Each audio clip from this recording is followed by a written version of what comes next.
I got my Corvette on January of 2015, so I've had it for about 2.5 years now.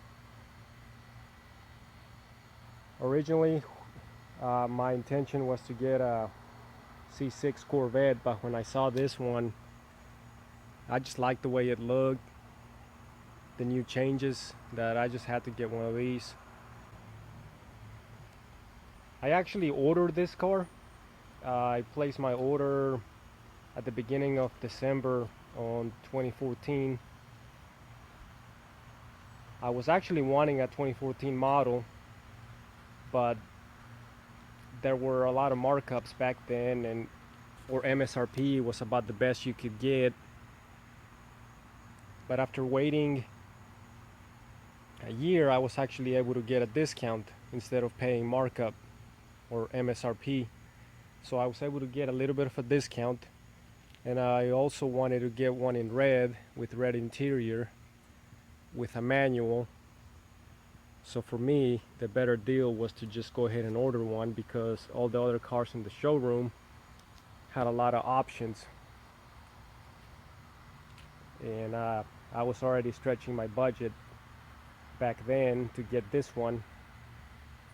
So that's how I ended up getting this without any options, because back then that was all I could afford. But I'm still glad that I was able to get into a C7 versus a C6 Corvette, even if I just got the base, which even the base looks pretty awesome.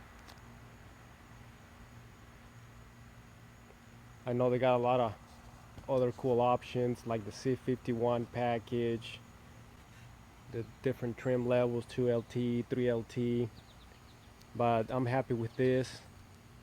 Now whenever the C8 Corvette comes out, I'm hoping to upgrade to that one, trade this one in, but for now I'm planning to keep it until then. So I have 14,300 miles or so, and the cars perform great, no issues at all.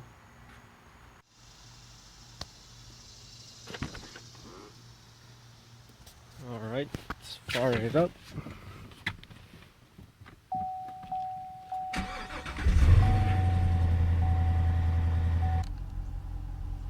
So I got 14,351 miles.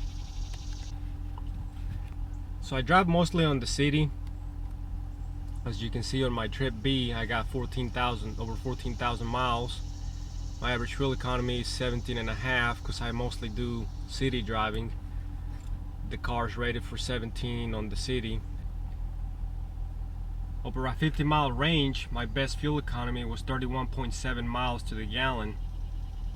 But I can actually get a little bit higher. One time I got up to 35, but that wasn't over a 50-mile range. That was maybe about 20 miles.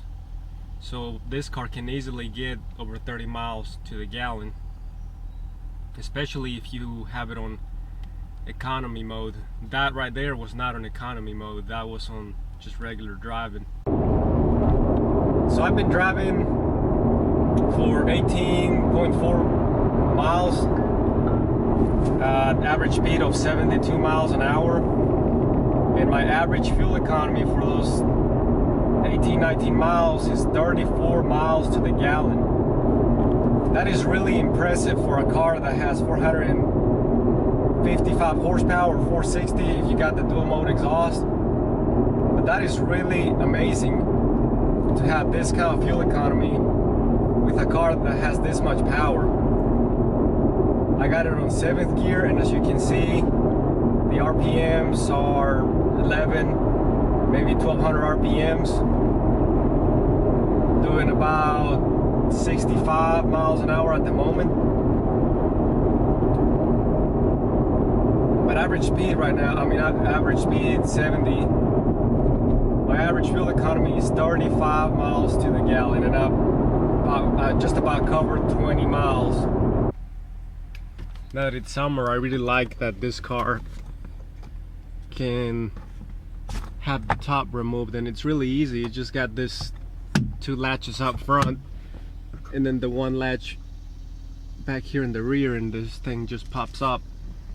So that makes it really awesome that it's really practical and really quick to remove, unlike my 93 Corvette, which you had to get a ratchet and take out 4 screws. So that took some time compared to this, how it's really easy. And the top is really light. I think it only weighs 16 pounds because it's made out of carbon fiber. This car's been problem free, no issues at all, no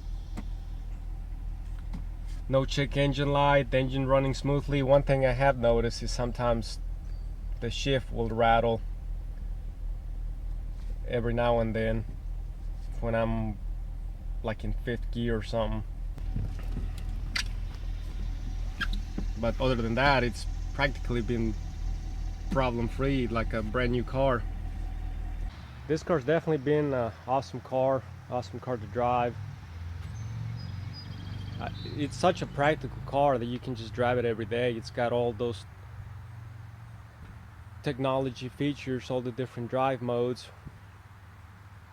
You can drive it in the rain, confident. It's got traction control, analog brakes, stability control.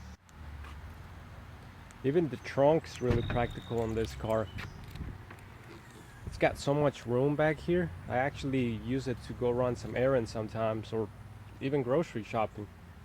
So this car really does make a good grocery getter. The transmission on this car is on the back. So I mean, they got enough room where they could just put the engine back here and have a mid-engine Corvette. There's a lot of rumors about it, but I do hope they end up building it. Yeah, they probably just have to stretch out the back a little more, maybe shorten the front. Anyways, this has been my experience from having the Corvette for 2.5 years. I'll keep on driving it more, planning to keep it for a couple more years, and thanks for watching.